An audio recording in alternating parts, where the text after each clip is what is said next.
Welcome back to Galaxy Recaps. Today we'll be diving into an action thriller film titled Snitch. Enjoy the recap. The movie opens with Jason, a typical 18-year-old, casually video chatting with a friend involved in shady dealings. His friend asks Jason to accept a delivery at his place, and Jason, in his carefree youthful attitude, agrees without much thought. Meanwhile, we meet Jason's father, John Matthews, a hardworking construction company owner. After a grueling day, John notices his employee Daniel struggling to load cement bags into his car. Despite his fatigue, John steps in to help, earning Daniel's appreciation. Back at Jason's house, a delivery arrives. Curious, Jason opens the package and discovers a camera concealing a stash of drugs. Realizing too late that he's been caught in a police setup, Jason notices the hidden camera and panics. He makes a desperate attempt to flee, but the police close in and arrest him. Elsewhere, John attends a social gathering when his ex-wife Sylvie Collins delivers shocking news. Their son Jason has been arrested for drug trafficking. John rushes to the police station where he meets Sylvie and their lawyer Jay Price. Jay explains the grim reality. Jason wasn't dealing drugs but was set up by his so-called friend, who used Jason to reduce his own punishment. Unfortunately, Jason now faces serious charges with a mandatory minimum sentence of 10 years. Jay outlines the only possible way out. Jason must cooperate with the authorities and help expose bigger players in the drug trade. Overwhelmed with guilt and fear for his son, John pleads with Jay, insisting Jason is just a naive teenager who made a terrible mistake. However, Jay is blunt. Jason was caught red-handed with a significant amount of drugs, and his best chance at leniency is cooperation. Jason soon appears in court where the judge moves up his trial date but orders him to remain in custody. John, Sylvie, and Jay urge Jason to help the authorities by exposing other dealers to reduce his sentence. However, Jason refuses, explaining he only knows small-time users and dealers. Turning them in would ruin their lives as well as his own. Distraught, John takes matters into his own hands. Leveraging his connections, he secures a meeting with Joanne Keegan, a U.S. attorney who's building her anti-drug reputation for a congressional campaign. John pleads for mercy, detailing Jason's situation, but Joanne is unmoved. She points to the drugs found in Jason's possession as damning evidence and denies his request for leniency. Heartbroken, John visits Jason in prison and is horrified to see his son battered and bruised from a violent assault. Jason breaks down, reminiscing about happier times with his father and admitting he's unsure if he can survive a decade in such a brutal environment. The sight of Jason's suffering devastates John, leaving him determined to take action. Fueled by desperation and love for his son, John ventures into the city's underworld, stepping into the dangerous world of drug deals and shadowy players to find a way to save Jason. Determined to save his son, John devises a bold plan to infiltrate the world of drug dealers and deliver them to the police. However, his efforts take a disastrous turn when the dealers uncover his intentions and subject him to a brutal beating. Just as the situation seems hopeless, the police intervene, rescuing John from the violent encounter. Following this reckless escapade, U.S. Attorney Joanne Keegan confronts John, scolding him for his dangerous mission. She makes it clear that even if he had succeeded, it wouldn't have helped Jason's case. Desperate, John pleads for another chance to save his son. Reluctantly, Joanne offers him a challenging but possible lifeline. If John can deliver information on a significant drug dealer with at least 1 kilogram of contraband, they might consider leniency for Jason. Though apprehending a major dealer is an enormous task, John is undeterred. Searching for potential leads, he turns to his construction crew, a diverse team that includes ex-convicts and recovering addicts. After sifting through files, John's attention lands on Daniel James, an employee with a history of drug use and 2 prior distribution charges. Now a reformed man, Daniel is committed to staying clean, providing for his wife and young son and avoiding a third conviction. One evening, John offers Daniel a ride home but takes a detour to a quiet cafe.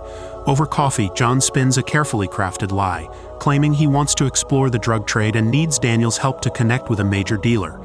Shocked by the proposal, Daniel refuses, reminding John that he's worked hard to leave that world behind. He insists he can't risk a third prison sentence, not when he's trying to build a better future for his family. Undeterred, John escalates his offer, first promising $5,000, then dramatically raising it to $222,000. Daniel initially stands firm, but the thought of providing a safer, more secure life for his son weighs heavily on his mind. Torn between his principles and his family's future, Daniel reluctantly agrees, unaware that John is acting as an informant. Using his connections, Daniel introduces John to Malik, a powerful and dangerous local drug lord with a history of convictions. Despite his initial skepticism, Malik is intrigued by John's pitch.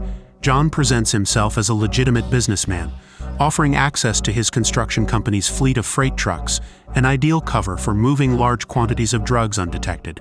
After hearing John's plan, Malik agrees to the deal, but with one crucial condition. Both John and Daniel must participate in the first run to prove their commitment. With the stage set, John finds himself deeper in the criminal underworld than he ever imagined, gambling everything to secure his son's freedom. The stakes are higher than ever, and one wrong move could cost John, Daniel, and their families everything. Preparing for the high-stakes operation, John and Agent Cooper install wiretaps to record evidence of illegal transactions. With everything in place, John and Daniel hit the road, heading toward El Paso. Their rendezvous point is an unassuming junkyard near the border, chosen for its discreet nature. However, as they finalize their smuggling plans, tensions rise. John reveals a strategy to conceal the drugs within cement sacks, but the plan draws scrutiny from the dealers.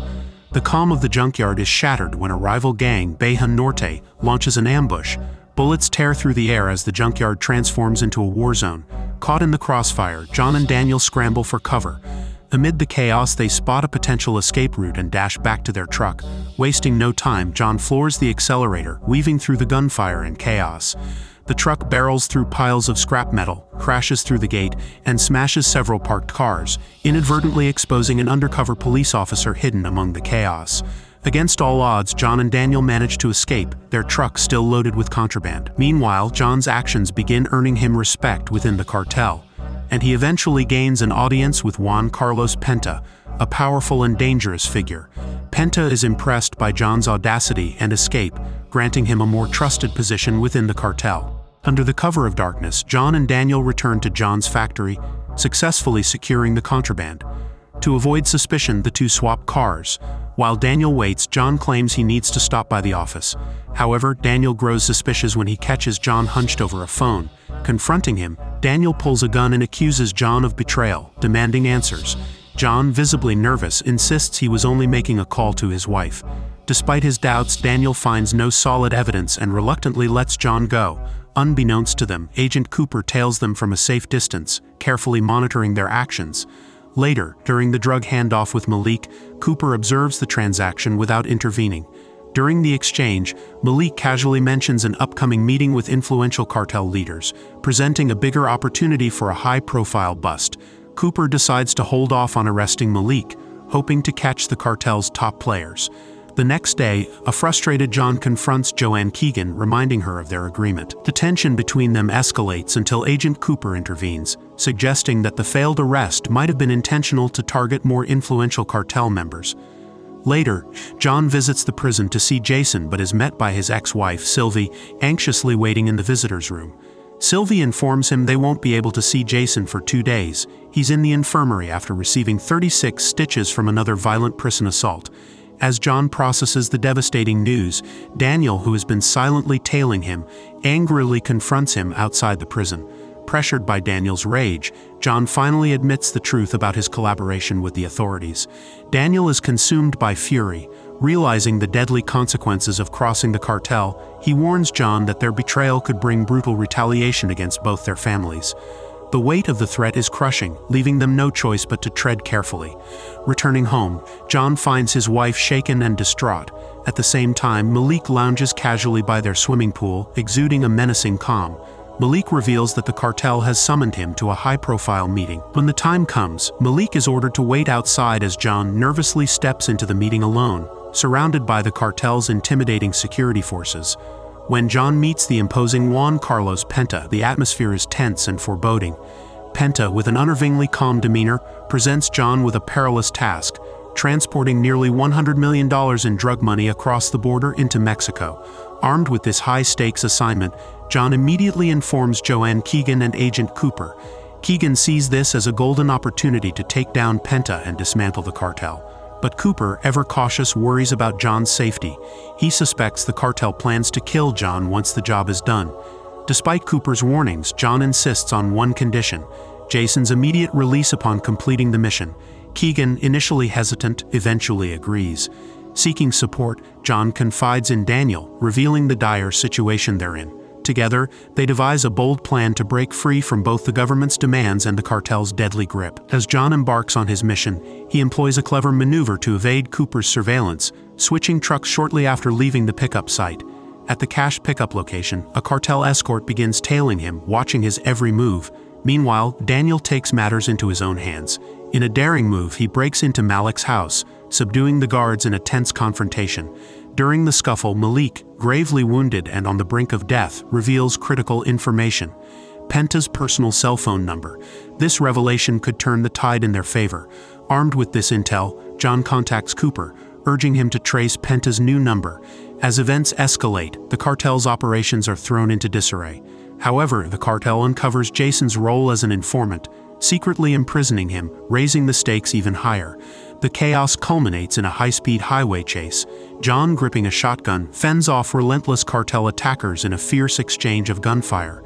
Though struck in the leg, he fights through the pain, disabling one attacker's vehicle and sending it careening off the road. Despite his injuries, John maneuvers his truck with skill, navigating the treacherous pursuit. Meanwhile, Cooper and his team close in on Penta. The DEA raids Penta's residence, only to find it empty.